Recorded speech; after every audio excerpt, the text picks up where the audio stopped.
What's going on, everyone, and welcome back to the channel as we continue our road to Doomsday, the series where we rewatch every MCU movie and more leading up to the release of a movie where a bunch of familiar faces re-enter the MCU. Today we're shrinking things down a bit. We're talking about Ant-Man from 2015.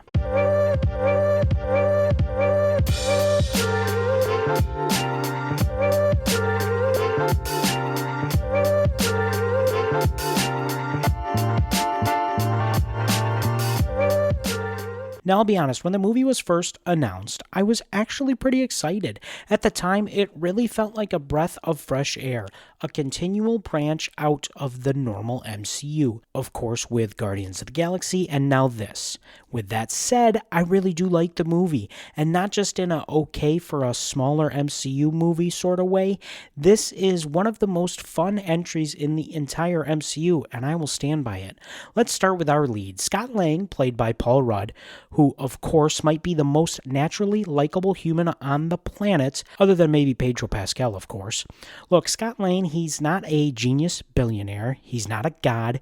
He's just a guy who's kind of trying his best and failing a lot. The moment things get hard, you turn right back to crime.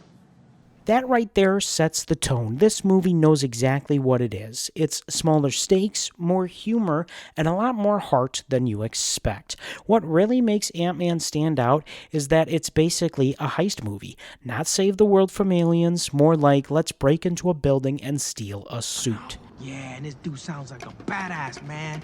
Like he comes up to him and says, yo, I'm looking... Luis absolutely steals this movie. If you only remember one thing from this movie, I would bet a lot of money that it has to do with some version of him telling his stories. Honestly, I would watch an entire Disney Plus series that's just Luis explaining the entire MCU. And I mean, someone has had to have pitched that at Marvel, right? Now, let's talk about the powers, because shrinking does kind of sound lame until you actually see it. This movie does an absolutely incredible job making everyday things feel massive.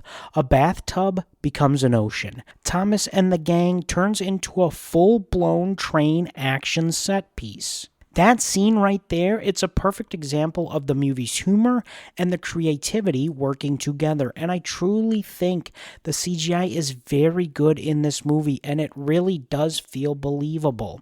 Then you've got Hank Pym, who is played by Michael Douglas, the grumpy mentor with serious trust issues. I really like him in this movie. Also, on a side note, I do think the de-aging works pretty well here. As long as I am alive, nobody will ever get that formula. His dynamic with Scott is basically, I don't believe in you, but you've all I've got. And of course, as the movie goes on, that changes, but that motto itself is certainly an interesting one people go by.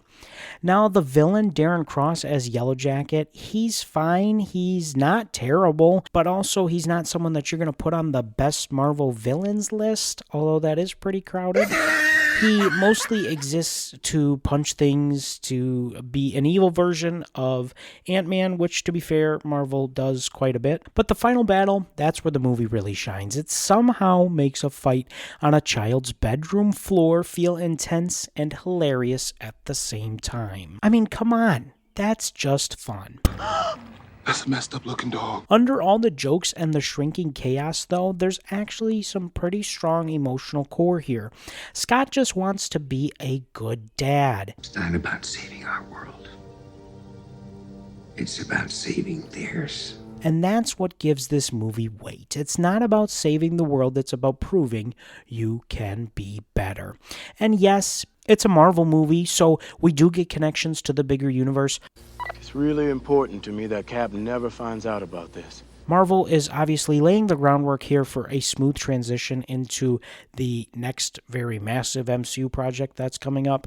At the end of the day, Ant-Man is exactly what it needs to be. It's funny, it's creative, it doesn't take itself too seriously, and honestly, that's what makes it a standout in a lineup full of world-ending stakes.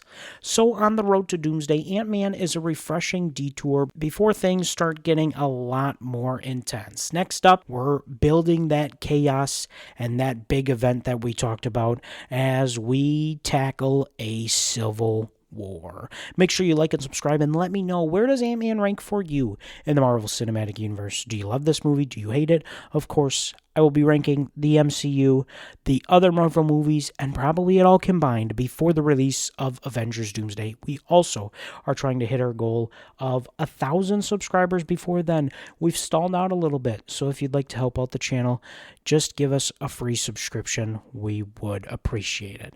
We thank you for watching today's episode, and now that you've got some time, you can go refill that popcorn bucket.